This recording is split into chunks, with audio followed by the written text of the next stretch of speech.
Ça y est, on y est. C'est la fin des vacances scolaires. Et qui dit fin de vacances scolaires dit aussi rentrée. Alors je sais pas pour vous, mais moi il y a encore pas si longtemps que ça, la rentrée c'était aussi synonyme de bonjour à tous, bienvenue dans cette nouvelle année. Je suis votre enseignante de français pour l'année à venir. Vous pouvez m'appeler Madame Bulle de Prof. J'espère que vos vacances se sont bien passées, que vous avez profité du soleil et de la mer. Tant mieux, puisque tout ça est terminé, révolu, oublié, rangez tous vos souvenirs au placard et sortez-moi vos agendas. Pour le mois prochain, je veux que vous ayez lu Les Pensées de Pascal. Et c'est dans ces moments-là que j'ai une grosse pensée pour tous mes collègues libraires et tous les libraires du monde entier.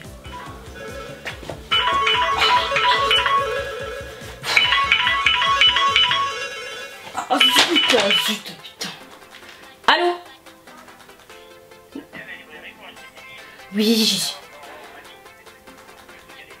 Oui, c'est bon, j'y suis allée, papa. J'ai mes livres. Tout va bien. À toutes.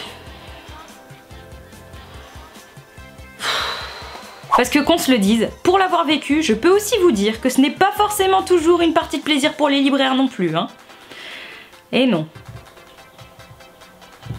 Oui, allô? Oui, bonjour, madame?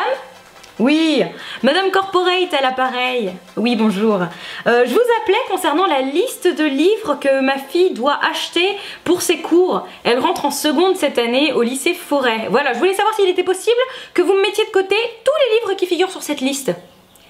Comment ça, vous n'avez pas cette liste? Bon, écoutez madame, c'est pas mon problème, hein. Nous, l'enseignante nous a bien dit que vous aviez eu la liste. Si vous savez pas faire votre travail, eh ben écoutez, ce n'est pas de ma faute, hein. Je vais quand même pas vous apprendre à faire votre métier, n'est-ce pas? Nous n'avons pas élevé les cochons ensemble. Voilà, bon, dans tous les cas, vous avez noté, Corporate, je veux toute la liste pour la semaine prochaine. Allez, merci, bonne journée, au revoir.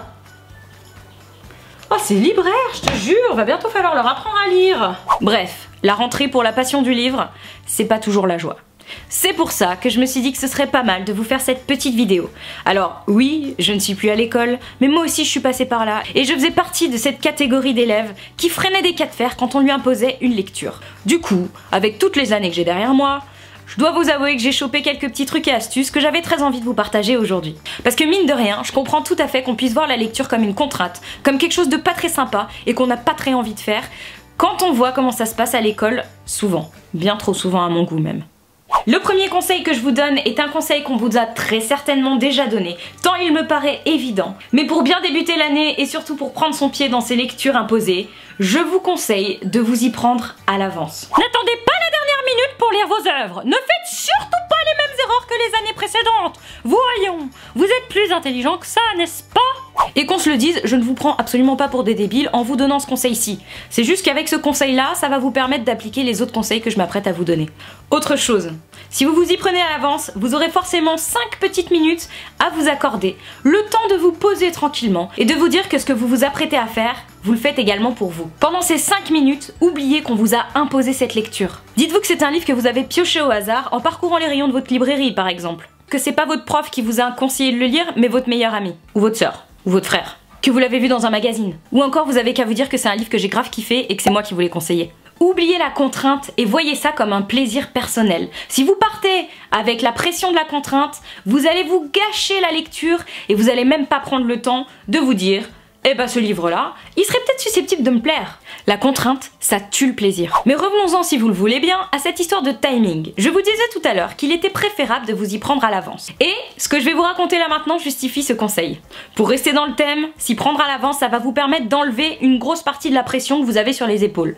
Pas de date butoir à l'horizon, en tout cas pas de date butoir pour le lendemain, donc forcément vous avez un peu plus de temps devant vous et rien ne vous empêche d'alterner lecture plaisir et lecture obligatoire. Si vous c'est votre truc et que vous arrivez à lire 2 livres en même temps, voire plus, alternez en lisant par exemple un chapitre du livre qu'on vous impose et un chapitre du dernier Hunger Games que vous avez laissé sur votre table de nuit juste à la fin des vacances et que vous n'avez pas eu le temps de commencer. Alors bien sûr je vous parle de lecture parce que je suis booktubeuse, donc moi mon petit plaisir c'est la lecture. Mais si vous aimez pas trop ça, et ben écoutez, plutôt que d'alterner un chapitre d'un livre et un chapitre d'un autre livre, vous avez qu'à passer au manga, à la BD, Non, non, allez, j'arrête, c'est bon. Bien sûr, vous avez le droit de vous évader un petit peu avec, je sais pas moi, votre tricot, votre jeu vidéo, votre coiffure, votre maquillage, avec tout ce qui vous fait plaisir. Prenez le temps de vous faire plaisir, c'est important. C'est comme quand on conduit trop longtemps sur l'autoroute, il faut penser à faire des pauses. Alors je sais pas pour vous, mais pour moi, ce qui était le plus dur, c'était de rentrer dans l'histoire du livre qu'on m'imposait. Comme c'est souvent complexe et que le vocabulaire nous aide pas forcément,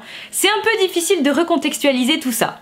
Du coup, ce que je faisais, c'est que je n'hésitais surtout pas à fouiner un petit peu partout et à chercher soit des adaptations cinématographiques, soit des comédies musicales, ou encore, je sais que maintenant, et vous avez bien de la chance, depuis quelques temps, il existe certaines adaptations de livres classiques en manga qui pourraient très bien faire l'affaire également. Dans le même genre, j'ai souvent utilisé également la technique du livre audio. Vous le savez, je suis friande de livres audio, ça m'a sauvé la vie dans la période où je bossais en usine, mais pas que, puisque j'ai également utilisé cette astuce pour mes études. En règle générale, les livres qu'on vous impose à l'école sont souvent des gros classiques. Ils sont souvent si vieux qu'ils n'ont même plus de droit d'auteur. Et nous, ça nous arrange puisqu'il se trouve que comme il n'y a pas de droit d'auteur, vous pouvez souvent les trouver sur internet en livre audio ou en e-book gratuitement. Du coup, il m'est arrivé de nombreuses fois d'alterner lecture auditive et lecture manuelle, histoire de pouvoir faire autre chose avec mes mains pendant que je travaillais. Et puis entre nous, on va pas se le cacher, quel plaisir de pouvoir balancer à sa mère qui vous engueule parce que vous êtes sur le canapé en train d'écouter votre musique. Au premier abord. T'as pas de devoir à faire?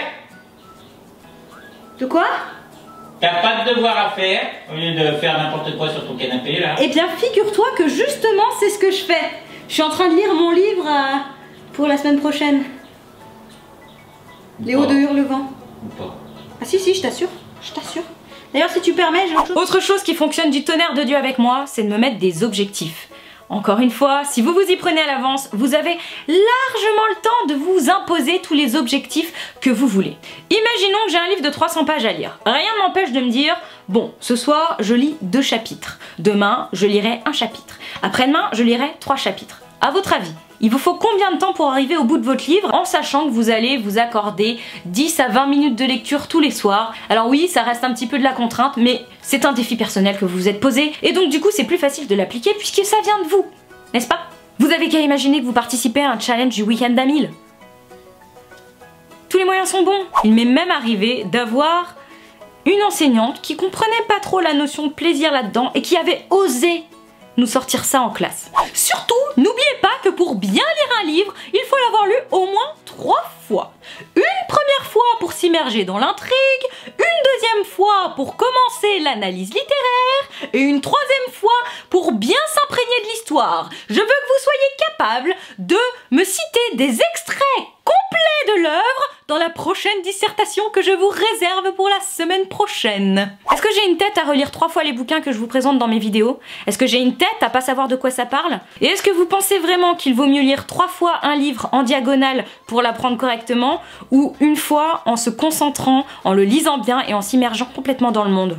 Personnellement, je reste persuadée qu'il suffit d'une seule lecture pour vous marquer comme au marqueur indélébile, tu vois?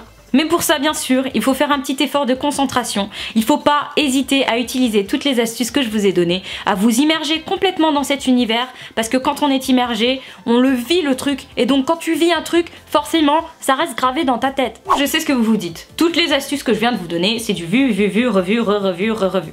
Mais c'est important de le rappeler. Dites-vous bien que l'enseignant que vous avez en face de vous et qui vous impose cette lecture ne le fait pas forcément par plaisir. Je suis sûre que Madame Bullprof, avant de devenir ce qu'elle est devenue, rêvait que d'une chose, c'est décidé. Je deviendrai prof un jour et je leur transmettrai l'amour de la littérature. Il est très probable qu'elle et moi on ait eu le même rêve, à savoir vous transmettre la passion de la lecture et le goût, l'envie de lire. Mais malheureusement, ça ne se passe pas toujours comme on l'espère et il faut les comprendre, eux aussi, on leur impose pas mal de choses. Tout ça pour vous dire qu'il ne faut pas que vous leur balanciez vos livres à la figure parce que les pauvres, ils y peuvent rien non plus. Bref, un dernier mot pour la fin. N'hésitez surtout pas à laisser une chance aux livres que vous tenez entre vos petites paluches parce que ça se trouve, vous ne le savez probablement pas à l'heure actuelle, mais vous tenez le prochain coup de cœur. Et n'oubliez pas que si vous aussi vous avez des astuces à me partager, n'hésitez pas à le mettre en commentaire. Sur ce, je vous souhaite bien du courage pour vos lectures et je vous dis à très vite. Ciao!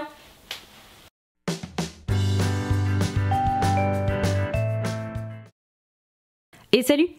Aujourd'hui, je vous montre encore une fois mon bullet journal, mais cette fois-ci exclusivement le mois de juin et un petit peu du début du mois de juillet pour que vous puissiez voir mes trackers et tout ça. Si jamais ce genre de vidéo vous plaît, n'hésitez pas à me le dire puisque celle-ci vous me l'aviez demandé. Si ça vous plaît pas, si vous voulez que j'arrête, eh ben n'hésitez pas à le dire également.